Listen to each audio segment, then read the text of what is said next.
জাতিসংঘের সহযোগী সংগঠন ইউনেস্কো নানা ধরনের প্রকাশনা প্রকাশ করে এবং সেই প্রকাশনার অনেক কিছু থাকে হচ্ছে সাংবাদিকতা কেন্দ্রিক, অনেক কিছু থাকে নিউ মিডিয়া কেন্দ্রিক এবং এ সংক্রান্ত নানা ধরনের আলাপ আসলে তারা সারা পৃথিবীতে ছড়িয়ে দেয়। ইউনেস্কোর একটা গবেষণা আর্টিকেলে একটা খুব চমৎকার কথা বলা আছে। সেই চমৎকার কথাটা কি? সেটা হচ্ছে ইউনেস্কো বলছে আমরা এখন যে পৃথিবীতে বসবাস করি এই পৃথিবীটা হচ্ছে infodemic world. What is infodemic world? Infodemic world হচ্ছে ইনফরমেশন প্লাস অ্যাপিডেমিক, এই দুটো মিলে তৈরি হওয়া একটা শব্দ যাকে বলা হচ্ছে তথ্য মহামারীর যুগ। তার মানে আপনি আমি যে যুগে বসবাস করি এটা হচ্ছে তথ্য মহামারীর কাল, তথ্য মহামারীর যুগ, যেই যুগে আপনি আমি নানা সোর্স থেকে তথ্য পেয়ে থাকি। আপনারা খেয়াল করে দেখেন, আজ থেকে 20 বছর আগেও আপনার আমার তথ্য পাওয়ার প্রধান সোর্স কী ছিল? আমরা হয়তো রাত 8টায় বিটিভির সংবাদ শুনতাম, তারপরে যখন আমাদের কাছে স্যাটেলাইট কানেকশন আসলো তখন হয়তো আমরা 7টার সময়ে অন্য স্যাটেলাইট টেলিভিশনের সংবাদ শুনতাম, অথবা পরদিন সকালবেলা আমাদের বাসায় হয়তো সংবাদপত্র আসতো, সেই সংবাদপত্র পড়ে আমরা নানা ধরনের তথ্য উপাত্ত পেতাম। কিন্তু বর্তমানে যে যুগে আমরা বসবাস করছি সেখানকার পরিস্থিতি কি? সেখানকার পরিস্থিতি হচ্ছে আপনার হাতে একটা স্মার্টফোন আছে এবং সেই স্মার্টফোনে নানা ধরনের অ্যাপ আছে এবং সেই অ্যাপের মাধ্যমে আপনি প্রতিনিয়ত তথ্য পাচ্ছেন। পৃথিবীর কোন বিমানবন্দরে বিমান দুর্ঘটনা ঘটেছে, বলিউডের কোন নায়িকার কি হলো, কার আপনার ছেলের জন্মদিন, কার এঙ্গেজমেন্ট হলো, কার সংসার ভাঙলো, কার প্রেম ভাঙলো, ইভেন কোন রাজনীতিবিদ কেউ যদি কোনো ধরনের দুর্ঘটনায় আহত নিহত হন সেই খবরটা আপনার মোবাইলে আসতে কিন্তু 5-10 মিনিটের বেশি লাগে না। আর বাংলাদেশের খবর তো আছেই। বাংলাদেশের যে ঘটনাই ঘটুক না কেন, আপনি দুনিয়ার যেখানেই থাকেন আপনার হাতে যদি একটা স্মার্টফোন থাকে, ইন্টারনেট সংযোগ থাকে, সেই তথ্য আপনি পেয়ে যাবেন একেবারেই খুব কম সময়ের মধ্যে। আবার কি হয় যে যখন আপৎকালীন সময়, বিপদের সময় বা কোনো একটা আপনার টেনশন মুহূর্ত, তখন মানুষের তথ্য শেয়ার করা, তথ্য আদান প্রদানের ফ্রিকোয়েন্সিটা বেড়ে যায়। এই তথ্য এখান থেকে আসে, ওখান থেকে আসে, সেখান থেকে আসে, নানা ধরনের তথ্য আপনার মোবাইলে আসতে থাকে, নানা দিক থেকে, নানা উৎস থেকে। এই যে নানা দিক থেকে তথ্য আসার যে প্রক্রিয়া বা তথ্য আসার যে আপনার প্রসেস, এই প্রসেসটার মধ্যে অনেক সময় আপনার 3 ধরনের তথ্য ইউনেস্কো বলছে: মিস ইনফরমেশন, ডিসইনফরমেশন এবং ম্যাল ইনফরমেশন। যার বাংলা এখনও বাংলা একাডেমি তৈরি করতে পারেনি, যার বাংলা করলে অনেকটা দাঁড়ায় ভুল তথ্য, অপতথ্য এবং হচ্ছে বিদ্বেষপরায়ণ তথ্য। এই ধরনের তথ্য আসলে আপনার কাছে চলে আসে এবং এই প্রক্রিয়াটাকেই ইউনেস্কো বলছে we are all living in the age of infodemic society.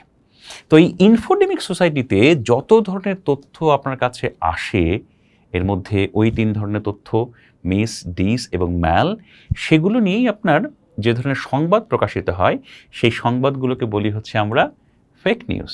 আপনারা সবাই জানেন ডোনাল্ড ট্রাম্পের প্রথম যে নির্বাচনী প্রচারণা বা প্রথম যে নির্বাচনী বৈতরণী পার হওয়ার যে প্রেক্ষাপট, তখন এই ফেক নিউজ শব্দটা আপনার পৃথিবীর কাছে নতুন করে আপনার সামনে এসেছিল।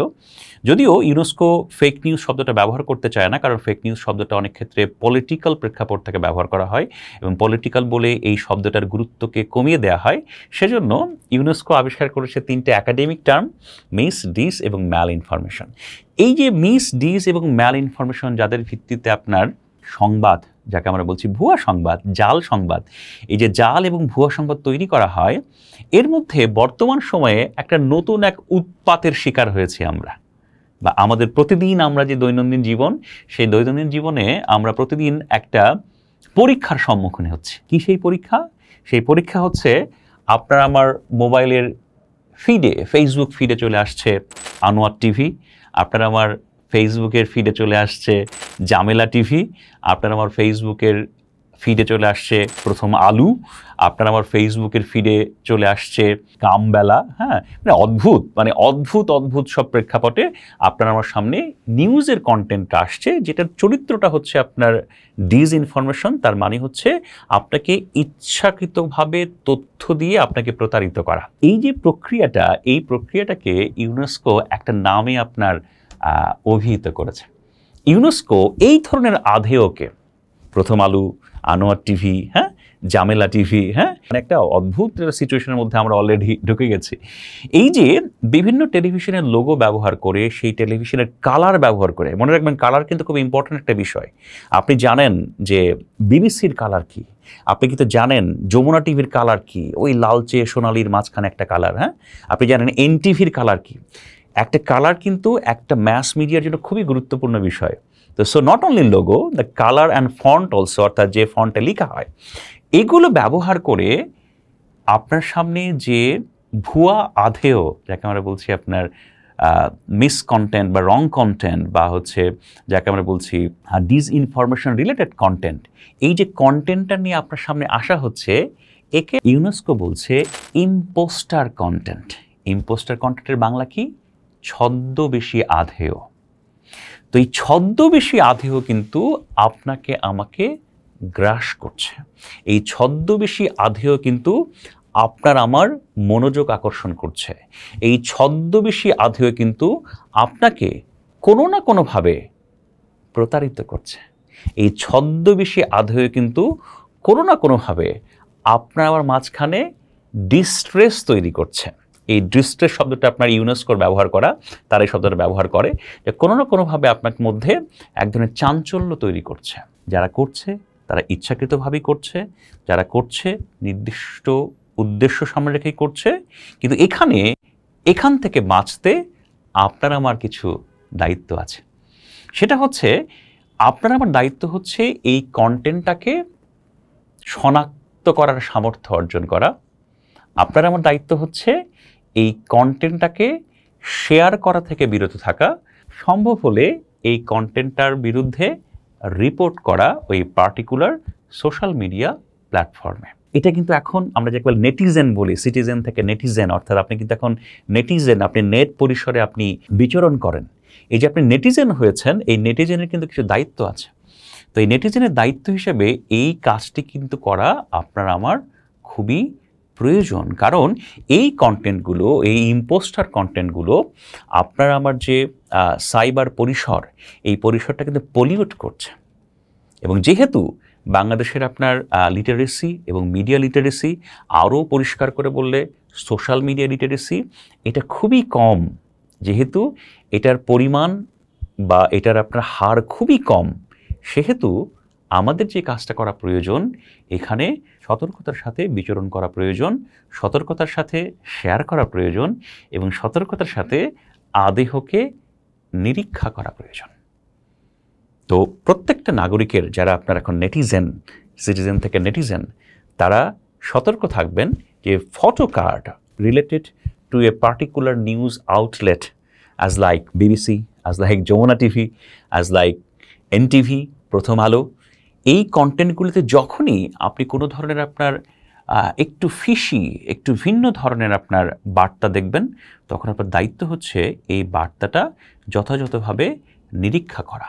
মনে রাখবেন, আপনার একটা প্রতিক্রিয়া, আপনার মধ্যে চাঞ্চল্য তৈরি করা এবং আপনাকে কোনো কিছু করতে বা অ্যাক্ট করতে বাধ্য করা বা অ্যাক্ট করতে প্ররোচিত করে আপনাকে সেই পথে নিয়ে যাওয়া, এর জন্য কিন্তু অনেকেই ইনভেস্ট করছে। এবং সেই ইনভেস্টেরই একটা বড় অংশ হচ্ছে এই ধরনের ইম্পোস্টার কন্টেন্ট বা ছদ্মবেশী আধেয়।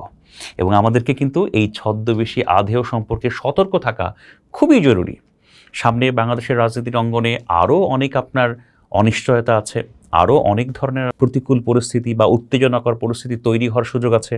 সামনে আমাদের একটা জাতীয় নির্বাচন আছে, যেটা খুবই গুরুত্বপূর্ণ। তো এই অতি গুরুত্বপূর্ণ সময়ে একজন সুনাগরিক হিসেবে আপনার কিন্তু ইম্পোস্টার কন্টেন্টকে চেনা, শনাক্ত করা, শেয়ার করা থেকে বিরত থাকা এবং তার বিরুদ্ধে রিপোর্ট করা, এটা কিন্তু আপনার একান্ত দায়িত্ব। কিভাবে করবেন? আমি ছোট্ট একটা বিষয় নিয়ে আলোচনা করি, জাস্ট একটা বিষয়। প্রথম কথা হচ্ছে, সোশ্যাল মিডিয়াতে আপনি যখন বিচরণ করবেন, তখন আপনার প্রধান কাজ হওয়া উচিত কোনো কিছুই হঠাৎ করে শেয়ার না করা। Please don't share instantly, that is the main advice to you. কোনো কিছুই খুব দ্রুত শেয়ার করবেন না। এটা অনেকেই করে থাকেন, আমিও করে থাকি, আমিও করেছি, করে ভুল করেছি, পরে আবার আমাকে নিজেকেও ক্ষমা চাইতে হয়েছে অনেকের কাছে। তো আমার ব্যক্তিগত অভিজ্ঞতা থেকেই বলি যে প্লিজ কোনো কিছু সামনে আসলে হঠাৎ করে শেয়ার করবেন না। আর আরেকটা জিনিস যেটা খুবই গুরুত্বপূর্ণ, এটা মনে রাখবেন, হ্যাঁ, এটা not only for the journalist, এখন এটা সবার জন্যই গুরুত্বপূর্ণ দায়িত্ব। এখান থেকে বাঁচতে আরেকটা উপায়ের কথা আমি আপনাদেরকে একটু স্মরণ করিয়ে দিই, এটা আমার একাডেমিক পড়াশোনার প্রেক্ষাপটে একটু জানা বা শেখা। সেটা হচ্ছে, আপনারা হিন্দি সিনেমা দেখেছেন যে সিনেমার নাম হচ্ছে আপনার ডার্টি পিকচার। এই সিনেমার অভিনয় করেছেন আপনার বিদ্যা বালান, এবং সিনেমার চমৎকার চমৎকার ডায়লগ আছে। আপনারা সবাই অনেকে হয়তো সিনেমাটা দেখেছেন, অনেকগুলো ন্যাশনাল অ্যাওয়ার্ডও পেয়েছে এই সিনেমা। তো এই সিনেমার মধ্যে একটা চমৎকার ডায়লগ আছে। সেই ডায়লগটা কি? সেই ডায়লগটা এরকম যে, সিনেমা সির্ফ 3 चीज़ों के बाजे चलते हैं, एंटरटेनमेंट, एंटरटेनमेंट और एंटरटेनमेंट।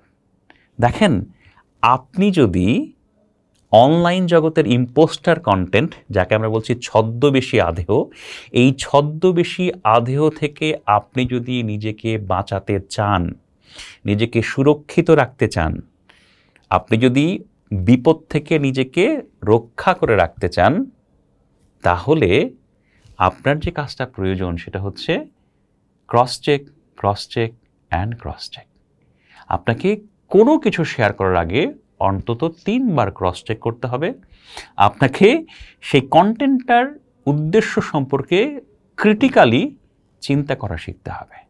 এটা হচ্ছে একজন সুনাগরিকের বৈশিষ্ট্য, যে নাগরিককে আমরা এখন বলছি নেটিজেন, যিনি হচ্ছে ইন্টারনেটের যে জগৎ, সেই জগতে একজন ভালো নাগরিক হিসেবে দায়িত্ব পালন করবেন এবং নিজে নিরাপদ থাকার পাশাপাশি অন্যকেও নিরাপদে রাখার জন্য চেষ্টা করবেন।